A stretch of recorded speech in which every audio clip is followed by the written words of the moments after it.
Bem, a mim só cabe agradecer a vocês, companheiros franciscanos, por esse dia. Eu, na verdade, deveria ter ido num convento, mas eu brigo com o Gilberto Carvalho sempre, que eu não gosto de fazer nenhum gesto que possa parecer que eu estou utilizando a religião para fazer política.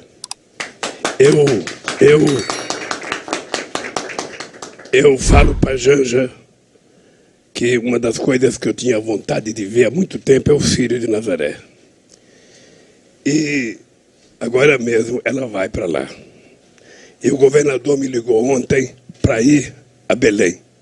E eu não vou porque é um ano de eleição. E eu não vou porque vão dizer que eu estou indo lá por causa da eleição. Então, eu gosto de professar a minha fé, gosto de demonstrar a minha religião na minha intimidade. Eu não gosto de ficar fazendo carnaval. Vocês viram que no último debate eu fui obrigado a falar algumas coisas que alguém não queria que eu falasse, mas eu não poderia permitir que aquilo continuasse como se fosse normal. Não poderia permitir. Em nome de Deus, eu tive que dizer algumas coisas que, na verdade, quem deveria ter dito era o organizador do debate, ou eram os partidos políticos, sei lá.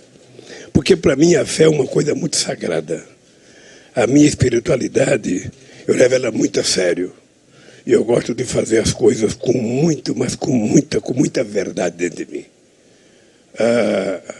Eu casei com a Janja, foi o Dom Angélico que fez o nosso casamento. Dom Angélico? Foi o Dom Angélico que fez o nosso casamento. O Dom Angélico é um companheiro dos tempos do sindicato ainda, da pastoral operária. Eu não esqueço nunca, na época da morte do Santo Dias, sabe, Dom Angélico, junto conosco, fizemos tantas passeatas. A verdade, Frei Davi, é que eu aprendi muito com Dom Cláudio, mas ele aprendeu muito com os trabalhadores do ABC. Ele aprendeu muito com as ocupações daqueles conjuntos do BNH que eram feitos e depois não tinha para quem vender, e o povo pobre ocupava aquilo lá. E Dom Cláudio, quando chegou no ABC, ele era um grande intelectual da Igreja Católica. E ele foi aprendendo a conviver com a ansiedade da base, com a greve dos metalúrgicos. A gente se escondia dentro da sacristia. E, de repente, o Dom Cláudio estava quase virando um grevista junto com a gente, porque ele passou a assumir a responsabilidade de que a igreja era um lugar para guardar e dar segurança ao povo que estava enfrentando a polícia. Não vou nem falar de Dom Paulo, porque Dom Paulo, na minha opinião, eu acho que Dom Paulo é o único brasileiro que deveria ter recebido o Prêmio Nobel da Paz. É impensável você saber o que significou a luta de Dom Paulo em defesa da democracia, em defesa da liberdade, em defesa do povo trabalhador, do povo da periferia. Os enfrentamentos que ele teve com o Coronel Erasmo, famoso Coronel Erasmo, e tantos trogloditas que tinham os conservadores naquela época, e Dom Paulo, sem medo, teve coragem de enfrentar para defender a democracia, defender a liberdade, e até que escreveu um livro maravilhoso para que as pessoas ficassem sabendo o que aconteceu nesse país. O dia de hoje, eu acho que é um dia extremamente importante, porque São Francisco é quase que uma razão de vida para as pessoas que acreditam. E é um santo que, aliás, se eu tivesse tido tempo, eu teria pegado a economia de Francisco para a gente trazer aqui, para a gente começar a mostrar para as pessoas como é que a Igreja Católica está pensando o mundo de hoje com muito mais avanço, com muito mais destemor do que há um tempo atrás. Porque o Papa Francisco tem sido um homem de uma coragem exemplar, extraordinariamente exemplar, e ele tem se posicionado sobre todos os assuntos em qualquer lugar do mundo. Ele se posicionou sobre a minha prisão, ele se posiciona sobre a guerra da Rússia com a Ucrânia, ele se posiciona sobre qualquer conflito. Ele não tem medo de defender as pessoas que o nome dele representa, o nosso querido São Francisco. Ele não tem medo. Então, eu quero agradecer a vocês o carinho, pedir que Deus continue dando força a vocês, para que vocês continuem fazendo esse trabalho extraordinário. E, Frei Davi, a questão que você coloca da educação, para nós é uma questão, sabe, de honra. Lamentavelmente, o Haddad prefere ser governador do Estado do que ser ministro da Educação. Mas a gente vai ganhar essas eleições e a educação vai voltar a ser prioridade zero nesse país. Ou seja, nós vamos cuidar da educação, porque é a partir da educação que a gente vai transformar o povo brasileiro. Não existe possibilidade de um mundo ter desenvolvimento se não houver a educação, a formação, a qualificação das pessoas, e a educação é a base.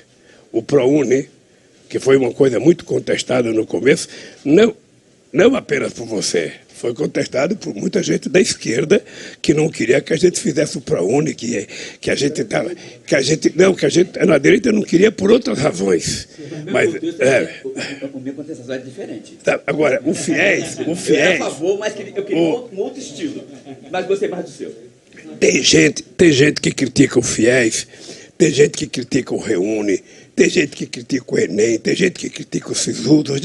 Tudo que a gente fez tem crítica. O que é importante é que nunca na história do Brasil se colocou tanta gente pobre na universidade. Nunca. E isso incomoda muito, Frei Davi. E eu quero que todo mundo saiba que nós vamos voltar a colocar mais gente pobre na universidade, mais gente pobre para estudar o que quiser estudar. Porque as pessoas têm que ter liberdade de estudar aquilo que desejarem. Esse dia estava numa reunião com a direção toda da USP e vi do reitor uma frase importante que o Alckmin, quando era governador de São Paulo, ele exigiu que na USP tivesse 50% de jovens de escola pública. Eu fui com ele lá nesse Então, o que é uma coisa importante, que aconteceu nesse país? É que há 20 anos atrás, você ia numa universidade, você ia na PUC, você ia na USP, você não encontrava diversidade, sabe, da raça brasileira. Ou era branco ou era branco. Você não tinha indígena, você não tinha negros, negras. As crianças das escolas públicas não tinham a menor chance de entrar numa universidade pública porque não conseguia disputar com aquelas que estudavam em escolas particulares no ensino fundamental, no ensino médio. E hoje, graças a Deus, nós já temos 51% dos estudantes brasileiros negros ou pardos. E aqui tem um formando em engenharia, em Quilombola, de Goiás. Pois é. Vai formar daqui a alguns meses. Engenharia. Aqui, ó, isso demonstra que... Isso demonstra... Aquilo que eu digo sempre, nós não queremos ser só pedreiros, nós queremos ser engenheiros também. É isso. Tá? Então, gente, ó, que Deus abençoe vocês. Obrigado. Obrigado pela presença, obrigado pelo São Francisco, obrigado por São Benedito. E você vai em casa, porque eu ganhei um presente um dia desse do Chico Buarque. Do Chico Buarque. E da Carol. Um presente de casamento, é um São Francisco desse tamanho, negro. Negro? Negro, São Francisco negro. E eu quero que você vá em casa benzer o meu São Francisco. Com maior alegria. Tá? Deixa acabar as eleições. Tá. Aí eu vou te convidar para ir lá para você benzer o nosso São Francisco, porque ele, se Deus quiser, será levado para Brasília. Oba! Se Deus quiser. Tá? Então, obrigado.